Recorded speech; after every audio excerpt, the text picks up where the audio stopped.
ঠান্ডা, গরম, এই যে সাধারণ অনুভূতি, এর পেছনে যে একটা আস্ত বিজ্ঞান লুকিয়ে আছে, আমরা কি কখনো এটা ভেবে দেখেছি? আজকে আমরা ঠিক সেই অদৃশ্য শক্তির গল্পটাই শুনব, যেটা কিন্তু আমাদের পুরো পৃথিবীকে চালাচ্ছে। তো চলুন শুরু করা যাক। আমরা তো সারা দিনই বলি, উফ কি গরম, বা আজ বেশ ঠান্ডা, তাই না? কিন্তু বিজ্ঞানের কাছে এই গরম বা ঠান্ডা বলাটা কি যথেষ্ট? মানে এটা দিয়ে কি ঠিকঠাক কাজ চলে, নাকি এর থেকে আরও ভালো কোনো উপায় থাকা উচিত? যেমন ধরুন, এই যে ৩টা বাটিতে জল রাখা আছে, প্রত্যেকটার উষ্ণতা কিন্তু আলাদা। এখন যদি এমন ১০টা বাটি থাকত, কোনটা কতটুকু গরম, সেটা কি শুধু একটু গরম, বেশি গরম বলে বোঝানো সম্ভব? না, একদমই না। এখানে আমাদের দরকার হয় সংখ্যার, এমন একটা কিছুর যা এই অনুভূতিটাকে একটা পাকা মাপ দেবে। আচ্ছা, প্রশ্নটা হলো, এই যে একটা অদৃশ্য অনুভূতি, মানে উষ্ণতা, এটাকে সংখ্যা দিয়ে মাপা যাবে কিভাবে? মজার ব্যাপার হলো, বিজ্ঞান এর জন্য খুব সহজ কিন্তু দারুণ একটা উপায় বের করে ফেলেছে। এর পেছনের আইডিয়াটা কিন্তু খুবই সহজ।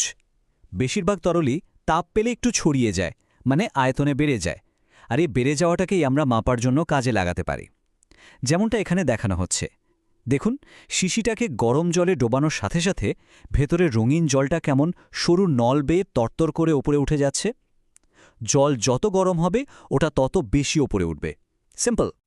এই ছোট্ট পরীক্ষাটাই কিন্তু আসল ব্যাপারটা দেখিয়ে দিচ্ছে, কিভাবে একটা দৃশ্যমান জিনিস, মানে জলের লেভেলের ওঠোনামা দিয়ে আমরা উষ্ণতার মতো একটা অদৃশ্য জিনিসকে মেপে ফেলতে পারি। দারুণ না ব্যাপারটা? আর এই সাধারণ আইডিয়াটাকে আরও নিখুঁত, আরও উন্নত করে বানানো হয়েছে আমাদের সবার পরিচিত থার্মোমিটার। এখানে পারদের প্রসারণকে ব্যবহার করে গরম বা ঠান্ডার অবস্থাকে একটা নির্দিষ্ট সংখ্যা দিয়ে প্রকাশ করা হয়। আর এই সংখ্যাটাকেই আমরা বলি উষ্ণতা বা টেম্পারেচার। ওকে, তাহলে উষ্ণতা তো মাপা গেল, কিন্তু একটা সমস্যা আছে। সবাই যেন একই মাপ বোঝে, তার জন্য তো একটা নির্দিষ্ট স্কেল লাগবে, তাই না? আর ঠিক এখান থেকেই জন্ম হল উষ্ণতা মাপার দুটো আলাদা ভাষার, সেলসিয়াস আর ফ্যারেনহাইট।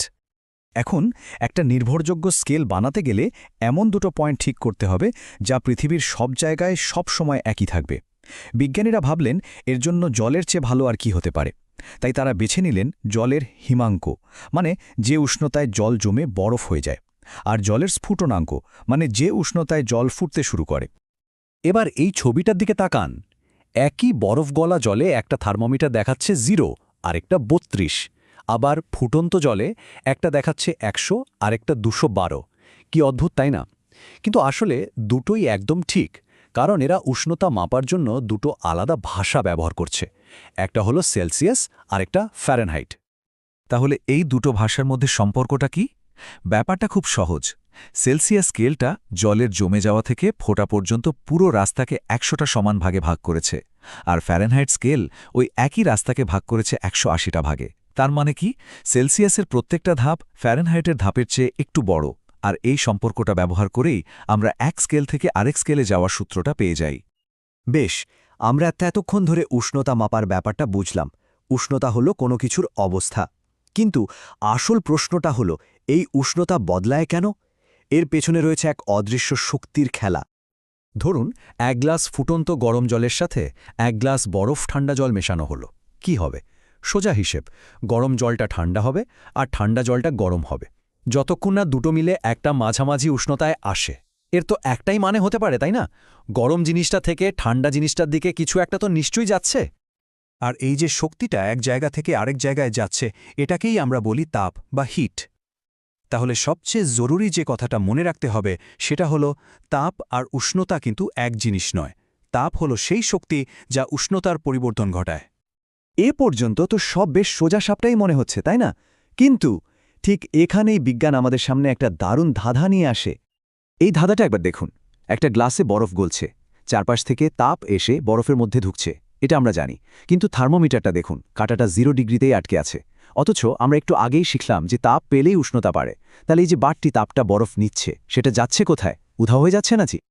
এই রহস্যের সমাধান লুকিয়ে আছে এক বিশেষ ধরনের লুকানো তাপের ধারণার মধ্যে। চলুন এই রহস্যটা এবার ভেদ করা যাক। এই যে লুকানো শক্তি, একেই বিজ্ঞানীরা বলেন লীন তাপ বা লেটেন্ট হিট। এটা হলো এমন এক শক্তি যা কোনো জিনিসের উষ্ণতা বাড়ায় না, কিন্তু তার অবস্থাটা বদলে দেয়, যেমন কঠিন বরফকে তরল জলে পরিণত করে। এই গ্রাফটা দেখলে পুরো ব্যাপারটা জলের মতো পরিষ্কার হয়ে যাবে।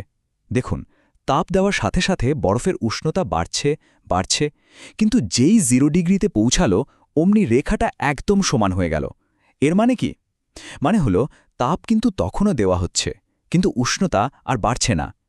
ওই সময়ই আসলে লিন তাপটা কাজ করছে, বরফকে জল বানানোর কাজ। যেই পুরো বরফটা গলে জল হয়ে গেল, আবার দেখুন উষ্ণতা বাড়তে শুরু করেছে। আর এর কিন্তু একটা নির্দিষ্ট মাপও আছে। যেমন 0 ডিগ্রি সেলসিয়াসের 1 গ্রাম বরফকে ঠিক ওই 0 ডিগ্রির 1 গ্রাম জলে পরিণত করতে ঠিক 80 ক্যালোরি লিন তাপ লাগে। আসলে পদার্থের এই অবস্থার বদলটা পুরোটাই লিন তাপ নেওয়া আর দেওয়ার একটা চক্র। যখন কঠিন থেকে তরল বা তরল থেকে গ্যাস হয় তখন পদার্থ লিন তাপ শুষে নেয়, আর ঠিক উল্টোটা যখন হয় মানে গ্যাস থেকে তরল বা তরল থেকে কঠিন, তখন ওই জমানো লিন তাপটা ছেড়ে দেয়। আর এই লিন তাপের খেলা কিন্তু আমাদের রোজকার জীবনেও চলছে। যেমন হাতে স্পিরিট লাগালে ঠান্ডা লাগে কেন? কারণ স্পিরিটটা যখন উড়ে যায় মানে বাষ্প হয়, তখন তার জন্য প্রয়োজনীয় লিন তাপটা আমাদের হাত থেকেই শুষে নেয়, তাই আমাদের ঠান্ডা লাগে। ঠিক একই কারণে মাটির কলসির জল ঠান্ডা থাকে। কলসির গা দিয়ে যে জলটা ছুঁয়ে বেরিয়ে বাষ্প হয়, সেটা ভেতরের জল থেকে লিন তাপটা টেনে নেয়। তাহলে পুরো আলোচনাটা যদি এক কথায় সারসংক্ষেপ করি, কি দাঁড়ালো? আমরা শুরু করেছিলাম একটা সাধারণ অনুভূতি দিয়ে, আর সেখান থেকে পৌঁছালাম 3টা জরুরি ধারণায়। 1. উষ্ণতা বা টেম্পারেচার, যেটা হলো কোনো বস্তুর তাপীয় অবস্থা। 2. তাপ বা হিট, যেটা হলো সেই শক্তি যা উষ্ণতার বদল ঘটায়। আর 3. লিন তাপ বা লেটেন্ট হিট, মানে সেই লুকানো শক্তি যা উষ্ণতা না বরং অবস্থার বদল ঘটায়।